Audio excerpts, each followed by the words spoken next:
or to some degree safer and a better interface for people driving their cars, or do you think it's going to be more distractive? I think that it can really only help because, I mean, anything that's a step above people, literally looking down with the phone in their hands, not looking at the road, is a step forward. Yeah, good point. Yeah, so that's good. Yeah, they've tried to do some research on that. Look, the car companies have tried to do certain things. Like, I know you can't do certain operations, like add a phone or whatever while you're driving.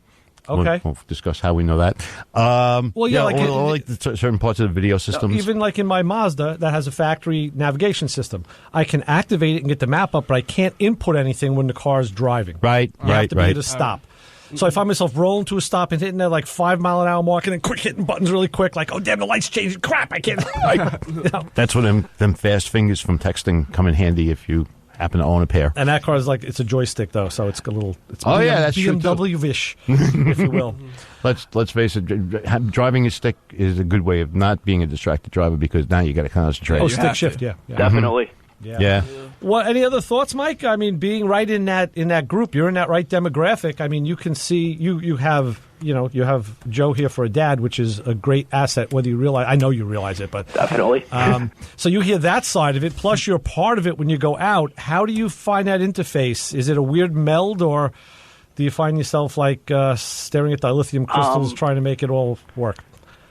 I mean, like I said, anything that's above, just holding your phone in your hand and working it is a step forward. And like I mean, some of these systems though are very complicated. And like they said, for older people, it's probably something that is harder to figure out, and they might just throw up their hands and not use it at all. Mike, right. I know I'll think this. I know I'll think this to myself when I hear the show back. So I have to ask, what would you consider an older person? Yeah, that's right. Here it is. I'm sorry, Mike. What? I mean, I would say, like 65 plus. Oh. You're being generous. Yeah. No, I'm not looking to put. When it comes to technology, it's got to be. It's definitely younger. I mean, I'm not looking to stick your feet in the fire. I'm not looking to make a joke out of this. I'm just curious because I know people. I mean, obviously, I think anybody up into their 40s at this point is pretty tech savvy. A lot of people in their 50s are not. Yeah. Right. Once you cross that line, yeah. Yeah. So I mean, okay. I don't think it's really appropriate to label any one group as not tech savvy. I mean, I have a 91-year-old grandma that uses an iPad and has an iPhone. Okay. And she uses them perfectly. Yeah. So like, it really depends on the person. I mean, obviously, you'll find more 80-year-olds that can't use email than 10-year-olds. But like, yeah. No, that's I'm just talking in generalizations. Speaking of that, I get people in their late 40s. And up, they can't even set the clocks in their car. They come into the shop, and I got to set stuff up because the battery went dead. Right. And I have to go in there, and I just have to okay, what radio stations do you like? And and you want the time to do what? And give me your phone. We'll set up your phone.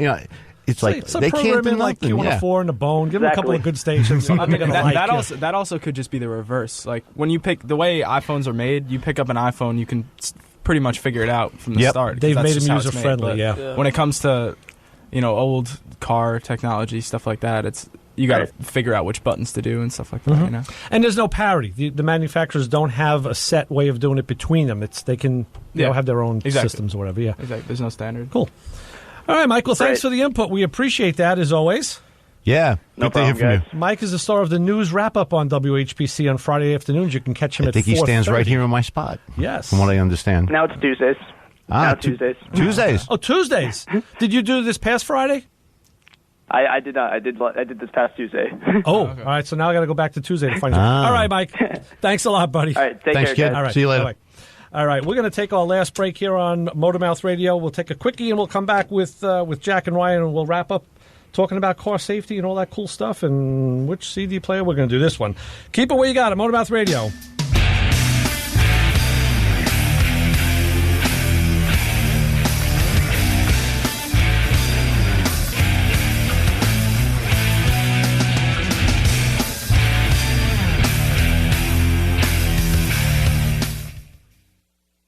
Hey, have you seen DJ Solero? No, why? Well, he was supposed to be here right now to tell everyone about his show, The Rare Groove Session, but I can't find him anywhere. I'll keep my eyes peeled. Maybe he went to get something to eat. Food?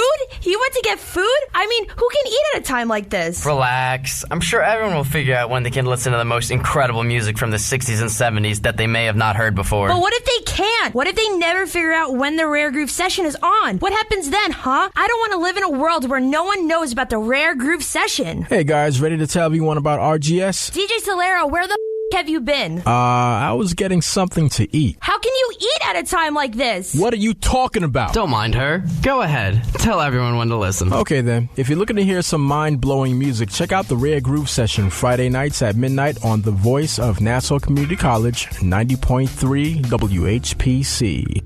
Every sound, every note, including the bass, on this track is played by a monkey. American Hit Radio, Wednesdays and Fridays at 5 p.m. on the voice of Nassau Community College, 90.3 WHPC.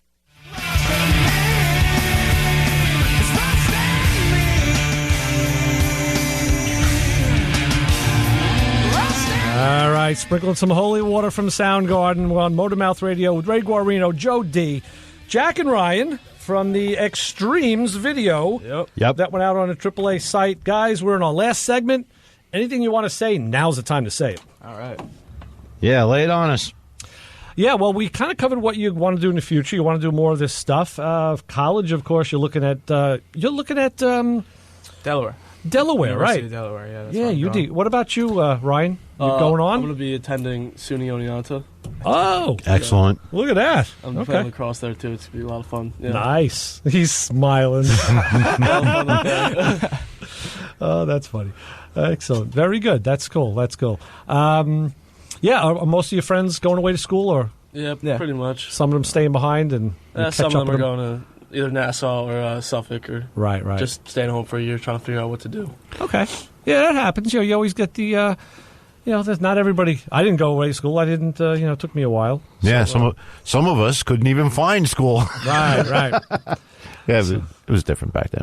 It was. Like they said, the 70s. If you say you remember them, you weren't really there. And that's the thing. And that's one of the things that you see that I tell my kids. I said, with the guys that I knew, we're all hands-on guys. We all just could do pretty much whatever, gardening, we could be a landscaper.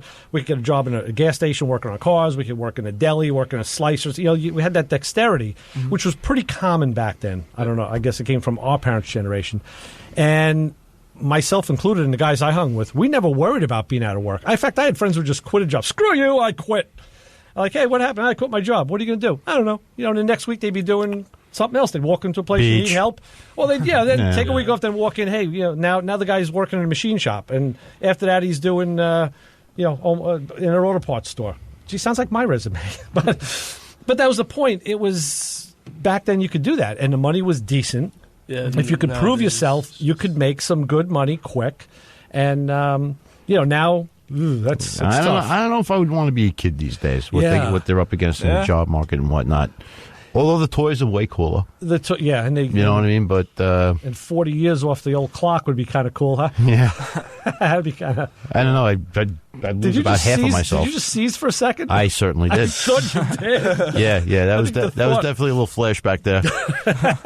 Yes, absolutely. Why are you purple, Ray? Yeah, because I'm doing it too. What advice would you guys have for the people coming up behind you for?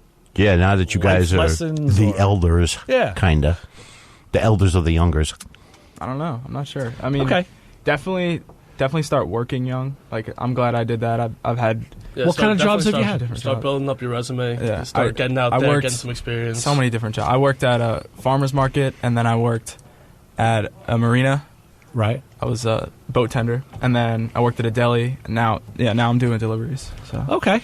Yeah, and I started out as a busboy, and then went from that to be a delivery boy at Gino's Pizzeria in town. Okay. And now I'm at New York Panini. Right. And I make a lot of money there, so... Yeah, people will do what you did. They'll say it and kind of laugh a little bit. It's not, don't demoralize that, or don't downplay that at all. I mean, it is downplayed, but No, I mean, we both make you know a what? lot, You're working. You're working not for a living, but you're working and you're making an honest dollar. There's nothing wrong with that. That's something to be proud of. Yeah, you learn how to show up, man. Some people don't even know how to show I up. have friends that still just don't have that ethic. in their some people just don't have that work ethic to get out there. So that's actually something I applaud you for. That's something to be proud of, that you've done that and you realize the value. Whether you were coerced by your parents or made to do it or what, you definitely picked it up and kind of ran with it. Well, it really happened when my mom told me she wasn't going to give me any more money. That's a big one. Yeah. Yep, that works. That's a big motivator. That the money is a big motivator. And then when you start earning your own money, as you know, hey, it's kind of cool to have some money in your pocket, and you don't have to ask. It's also cool paying for your own stuff. I pay for my own gas. I pay for my own food. I pay for a lot of stuff. So, I feel like more be the same way. More pride. I'm be the same way with my kids. Sense of ownership. Yeah, and even just working, no matter how rich I get, my kids are still going to clean up my leaves and stuff. There you go. Let's hear it. Can we squeeze one more in? Yeah, we're going to squeeze this one in quick. We'll go back to the phones and say, hi, you're on the Motor Mouths. Yes, hi, caller. You're on the Motor Mouths. Hi, is Jack calling for Jack Glicker? Yeah, who are we speaking with? You got in the video. This is James. He was the guy taped up in my James in the trunk. How you? Yeah. All right. Yep. Hey, James. Hi, James in the trunk. It was funny when we were doing it. There were people walking by with their dogs and neighbors outside that were just staring at us on my the block next to mine, with my friend just completely duct taped getting thrown into my trunk. And no one called 911? No one called 911. You got a nice neighborhood. I guess no one really cared. Sounds like Brooklyn. By you, yeah. Well, it's nice to see you got out. Well, I guess out of context, anyone off the who tape just was tuned the in worst doesn't part, really know what's going on. Right. So how was that being part of that, James? Was it? I mean, I'll tell you right now, I would never be the guy to get taped up and put in a trunk. Oh, he wanted to. I'm claustrophobic like that, so I'd be shooting, scrapping, literally shooting. But I give you credit for that. Good. I mean, it really taught me about safe driving. I really wanted to kind of wanted to get the message out in a funny way, but at the same time let people know that driving is a serious thing, and you have to take it serious. Absolutely. Yeah, you could do a lot of damage if you're not careful. Yeah, it's just that one time that something happens. And then, that's it. That's all it takes is once. You're absolutely right. Yeah. You never know if you rear end somebody if they got someone duct taped in the trunk. Yeah, right. So hey, you gotta be careful. Absolutely. So just broadside them. All right. Well, that's good to hear from you. Glad to hear that they got it off your mouth there. Yeah. Cool. All right, James. Thanks for the call. Appreciate the call. Yeah, no problem. Thank you. Take care. Right, so long. Yeah. From that's good. Now we completed. We have the guy in the trunk. Yeah, we're all set now. Wow, wow, the time went fast today, huh? It did. That was fun. I like that. I like when we burn through the time like that. Yeah, it makes it easy for us, and it's. I think it's easier for you guys too. Yeah, it was fun. A lot of fun. So what are you guys up to? Well, before I was going to say, the thought I had about college, you were talking about having your own stuff and that sense of ownership. Mm-hmm. From what I've seen with my own daughter, one of the first problems she had in college, where she had a roommate, and it's she said, "Yeah, you know what? If you want a bottle of water, you can have a bottle of my water." The girl thought that meant I can have anything of yours I want. Oh no! So stuff is missing out of the refrigerator. Stuff is and it was now she was kind of meek and kind of not really, a little shy, not really. I mean, inside she was boiling, but. Yeah. Now she's learned how to let that out a little. But back then it was kind of, she'd come back and vent to us. I'm get in her face and tell her, hey. Yeah, seriously. You gotta stand up. And that's, have you heard any problems like that from your daughter up at college, Joe? Actually, no. And I check the police blotter regularly, just in case. Good. And her name has not shown up, so I guess we're okay. Nice. Where's your daughter go? Cornell. Yeah. That's a really good school. Yeah. She obviously took after her mother. She's got brains. Yeah. That's why Joe has no money in his pocket. Hey, that's okay. Yeah. She could take care of me when I get old. Absolutely. All right, well, fellas, listen, we burned an hour. Wow. Yeah. And that's the end of this show. I have to thank you guys. Thank you guys for coming in. Again, you can check this show out on motormouthradio.com. It'll be up in about a day or so. And the link to the video is on our Facebook page. And I'll send it over to you so you can put it on the website. So we could link it that way too. Awesome. So pretty much, people are not going to get away from you if they wanted to. Now you'll be like us, that they can find you any place like iHeartRadio and Performance Motorsports Network. You know, right. we're all over the place, and now you are too. Yep. See, we should have warned them about that, right? So for Jack Glicker and Ryan, Ray Guarino, for Joe D, we are Motormouth Radio. We'll be back next week, Joe, and we'll talk about something. Yeah, we usually do. All right, guys, we'll see you. Okay, where's that Doug tape? Here we go.